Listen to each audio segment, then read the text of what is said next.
Hey guys welcome back to my channel. आज আমি আপনাদের সাথে এই এলাইন ফ্রকটির কাটিং এবং স্টিচিং শেয়ার করব। তো এই ফ্রকটি আমি 1 ইয়ার বেবির জন্য তৈরি করেছি। আপনারা আপনাদের মেজারমেন্ট অনুযায়ী তৈরি করে নেবেন। তো এখানে আমি টোটাল কতটুকু কাপড় নিয়েছি সেটা স্ক্রিনে মেনশন করে দিয়েছি। তো চলুন without any further delay let's start.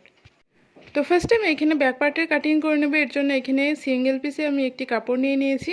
এই কাপড়টি চওড়া নিয়েছি আমি 22 ইঞ্চি এবং লম্বায় নিয়েছি আমি 14 ইঞ্চি। এখানে আমি কাপড়টিকে টোটাল দুভাজে বিছিয়ে নিলাম। তো দুভাজে বিছানোর পরে এখানে আমি শোল্ডারের মার্কিংটি করে নিচ্ছি। তো বন্ধ সাইড থেকে আমি শোল্ডারের চওড়াটি নিচ্ছি 4.5 ইঞ্চি এবং আর্ম হোল লেন্থ নিচ্ছি 4.5 ইঞ্চি। এখন আমি চেস্টের মার্কিংটি করে নিচ্ছি। তো চেস্টে যা থাকবে তাকে 4 দিয়ে ভাগ করতে হবে এবং তার সঙ্গে এখানে আমি 2 ইঞ্চি এক্সট্রা অ্যাড করেছি সেলাই মার্জিনের জন্য। তো এখানে আমি টোটাল 7 ইঞ্চিতে মার্কিং করে নিলাম। এখন যেখানে চেস্টের মার্কিং করলাম সেখান থেকে আমি ওয়েস্ট লেন্থ নিয়ে নিচ্ছি 4.5 ইঞ্চি এবং ওয়েস্ট নিয়ে নিলাম এখানে আমি 6.5 ইঞ্চি। এখন আমি নিচে 1.5 ইঞ্চিতে মার্কিং করে ফ্রকটির শেপ দিয়ে নেব যাতে পরবর্তীকালে কোনা না বেরিয়ে থাকে। এখন আমি গলার মার্কিংটি করে নিচ্ছি। তো বন্ধ সাইড থেকে আমি গলা চওড়া নিচ্ছি 2 ইঞ্চি এবং ব্যাক সাইডে আমি এখানে গলার ডিপ নিচ্ছি 2 ইঞ্চি। দেন নিচেও এভাবে 2 ইঞ্চিতে মার্কিং করে একটি বক্স করে রাউন্ড শেপ ড্র করে নিলাম। এখানে আমি শোল্ডার ডাউনের জন্য 1/2 ইঞ্চি পরিমাণ মার্জিন নিয়ে মার্কিং করে নিলাম। তো এখানে আমার মার্কিং হয়ে গেছে। এখন এই দাগ বরাবর আমি ফ্রকটির কাটিং করে নিচ্ছি।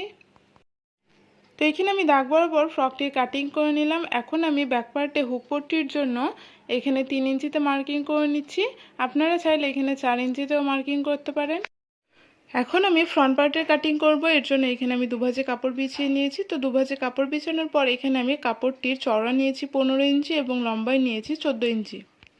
এখন আমি কাপড়টির মিডল পয়েন্ট মার্কিং করে নিলাম এবং এই মিডল পয়েন্ট থেকে দু সাইডে আমি 5 ইঞ্চি করে মার্কিং করে নিচ্ছি এবং এর লম্বাটি নিচ্ছি আমি 8 ইঞ্চি। তো এখানে আমার মার্কিং হয়ে গেছে। এখন এই 8 ইঞ্চি পর্যন্ত আমি এটি স্টিচ করে নেব। তো এখানে আমি স্টিচ করে নিয়েছি। এখন এটিকে আমি ভালোভাবে সেট করে বিছিয়ে নিচ্ছি। এখন আমি ফ্রন্ট পার্টটিকে টোটাল দুভাজে বিছিয়ে নিলাম। এখন এই ফ্রন্ট পার্টটির উপরে ব্যাক পার্টটিকে রেখে ব্যাক পার্টটির মাপ অনুযায়ী এটি আমি কাটিং করে নিলাম। এখন আমি ফ্রন্ট পার্টে গলার মেজারমেন্টটি নিয়ে নিচ্ছি। তো বন্ধ সাইড থেকে আমি গলা চওড়া নিলাম এখানে 2 ইঞ্চি এবং ফ্রন্ট গলার ডিপ নিলাম এখানে আমি 3 ইঞ্চি। এখন নিচে থেকে এভাবে 2 ইঞ্চিতে মার্কিং করে একটি বক্স করে রাউন্ড শেপ ড্র করে নেব। এখন আমি ফ্রন্ট গলার শেপটি কাটিং করে নিচ্ছি। এখন ফ্রিল রেডি করার জন্য এখানে আমি কয়েকটা স্ট্রিপ নিয়ে নিয়েছি।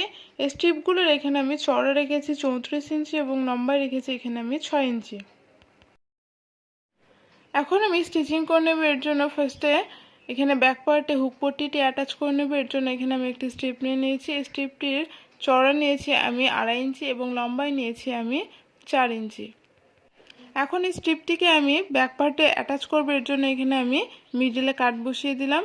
এখন ব্যাক পার্টের ফ্রন্ট সাইডে আমি এই স্ট্রিপটিকে রেখে ব্যাক সাইডে টার্ন করে স্টিচিং করে নেব।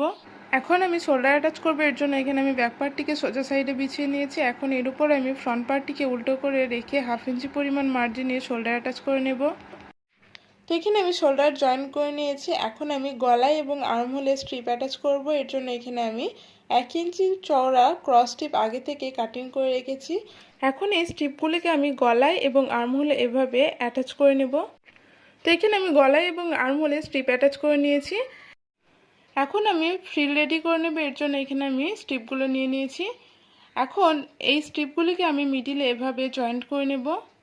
এখন স্ট্রিপটির নিচে এভাবে আমি ডবল ফোল্ড করে স্টিচিং করে নেব এবং উপরে মেশিনের সবথেকে যে বড় সেলাইটি হয় সেটি দিয়ে নেব।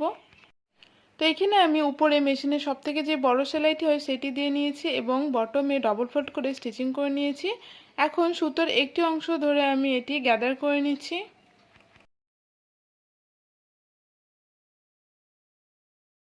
তো এখানে আমি ফ্রিল রেডি করে নিলাম। এখন এই ফ্রিলটি আমি ফ্রন্ট পার্টের সোজা সাইডে ফ্রিলটিকে এভাবে উল্টো করে রেখে আমি 1/2 ইঞ্চি পরিমাণ মার্জিন নিয়ে স্টিচিং করে নেব। তো এখানে আমি ফ্রিলটি অ্যাটাচ করে নিয়েছি এবং উপরে একটি টপ স্টিচ বসিয়ে দিয়েছি। ঠিক একইভাবে আমি ব্যাক সাইডের ফ্রিলটিও অ্যাটাচ করে নিয়েছি। এখন আমি বডির মেজারমেন্ট অনুযায়ী সাইড ফিটিংস করে নেব। তো এখানে আমি বডির মেজারমেন্ট অনুযায়ী সাইড ফিটিংস করে নিয়েছি। তো এখানে আমার সুন্দর ফ্রকটির কাটিং এবং স্টিচিং কমপ্লিট। আজকের ভিডিওটি আপনাদের কেমন লাগলো কমেন্ট করে জানাবেন। ভিডিওটি যদি ভালো লেগে থাকে ভিডিওটিকে লাইক এবং চ্যানেলটিকে সাবস্ক্রাইব করে পাশে থাকবেন। দেখা হচ্ছে নেক্সট ভিডিওতে। টাটা।